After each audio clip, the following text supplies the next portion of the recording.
What makes a dynasty is that it's ruled by a king, or as the Chinese know him, an emperor, who comes from a continuous ruling family. As long as that family produces emperors, and they are always dudes. No, they aren't. First off, there were several empress dowagers who wielded tremendous power throughout Chinese history, and there was one very important full-fledged empress, Empress Wu, who ruled China for more than 20 years and founded her own freaking dynasty. And those emperors keep ruling, the dynasty gets to be a dynasty. So the dynasty can end for two reasons. Either they run out of dudes, which never happened thanks to the hard work of many, many concubines, or the emperor is overthrown after a rebellion or a war. This is more or less what happened to all the dynasties, which makes it easy for me to go over to camera 2 and describe them in a single run-on sentence. Hi there, camera 2. Leaving aside the Xia dynasty, which was sadly fictional, the first Chinese dynasty was the Shang, who were overthrown by the Zhao, which disintegrated into political chaos called the Warring States period, in which states warred over periods. Oh no, wait, it was a period in which states warred, which ended when the Qin emperor was able to extend his power over most of the heretofore warring states,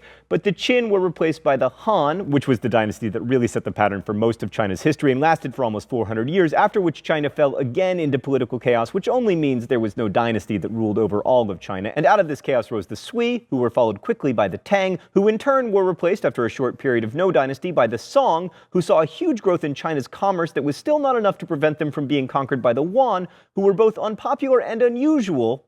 because they were Mongols, which sparked rebellions resulting in the rise of the Ming, which was the dynasty that built the Great Wall and made amazing vases, but didn't save them from falling to the Manchus, who founded a dynasty that was called the Qing, which was the last dynasty because in 1911 there was a rebellion like the ones in, say, America, France, or Russia, and the whole dynastic system, which at that point had lasted for a long-ass time, came to an end.